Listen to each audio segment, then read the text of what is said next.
Hey, I'm Christina with A Quest for Bliss, and I'm here to talk about struggle. Yes, the struggle is real. I'll be giving you 4 ways that we struggle so you can look at those areas within your own life. We'll talk about how they can lead into deep suffering, and if you stay towards the end, we'll get into how we can embrace it and bring some vitality back into our lives. Most of us in our perfection-obsessed society do not share how we struggle. We dust ourselves off, clean up the scene, and share the end result, leaving the sweat and tears in the shadow. No one mentions that shit is hard. Each and every one of us struggles. That is if we're living. Struggle is inherent in growing, adapting, and even in loving. Let's get right on into the 4 ways that we struggle. The first one is struggling to survive. Now, this is the only one that's external that's on my list. The other ones are internal. This one has to do with money and working and supporting ourselves and our families. And we can observe, our society has tons of systems in place that keep people down, that make it difficult to support oneself and to get beyond merely surviving. And so it's always great to mention, most of us struggle with this. Now on to the second struggle. Now this is the struggle to grow up and down. Now growing up, we're born into a society, and we have to figure out how we fit into it. We have to grow into it. We do grow in a society, and we have to continuously be changing. We have to continuously adapt to our surroundings, and life changes and society changes, and we have to grow up.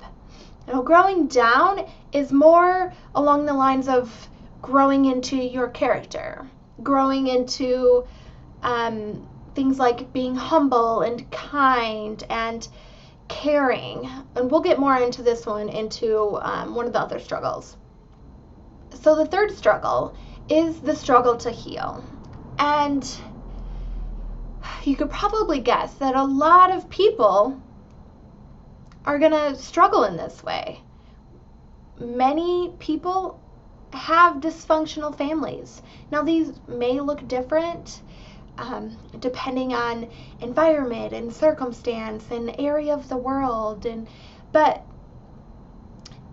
it is said that we live out the unconscious problems of our parents, and so we are going to struggle to heal ourselves, to heal those wounds that occurred in childhood and so on. The fourth struggle, which I believe is the huge struggle that we go through in life, and that's the struggle to be ourselves. We are conditioned in a society, and we believe that we have to be a certain way. There's the shoulds and the oughts, and we have to differentiate and figure out how we are different. And that is a huge struggle. That's a constant struggle. When parts of our identity are stretched to the ripping point and we are left to put the pieces back together, it leaves us wobbly with fear and uncertainty. Whether done intentionally or involuntarily, we fall over the edge into a space we cannot foresee. And in this space, oftentimes we have to let go. We have to allow other forces to guide us. We have to allow our deeper self to come through and to show us the way. And I give the analogy of like gripping onto the wheel. And we so often, we think that our life has to be a certain way, and we hold on tight.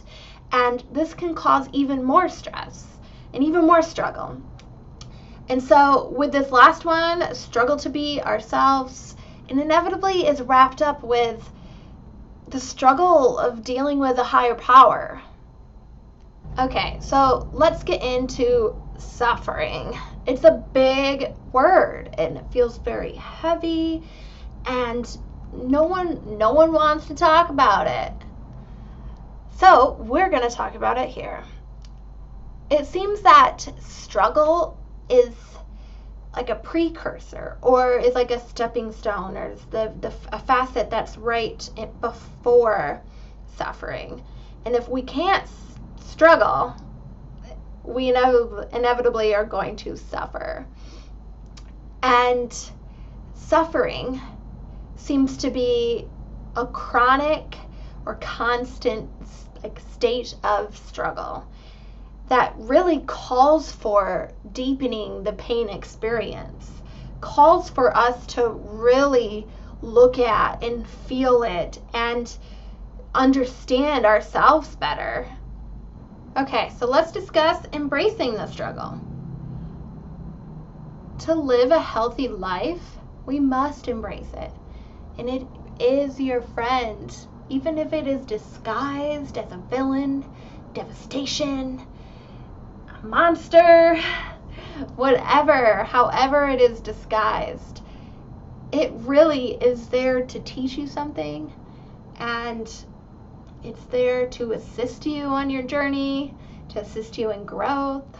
And so it really is vital. And when we look at it, when we embrace it, when we hold that difficulty and we sit in it and we experience it, we have the possibility to overcome it, to find an answer in the dark, to find our way.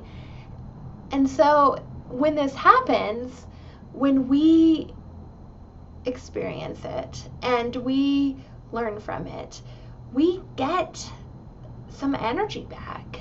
We overcome, even if it's just one little step, even if it's just one little struggle that we overcome. It moves us forward. It gives us vital energy for life. So that is the end. I hope you liked this. And it's difficult to talk about struggle and suffering, but it is needed. And I really hope that you've learned something from this, and that you can sit that you're okay. That struggle is not the end of the world, that suffering is not the end, and you will come out on the other side and you can do it. Okay, to read more, go over and take Quest for Bliss, and you can see the most recent post. There's a lot more information there. You can comment here, comment there, like this, and I'll see you later.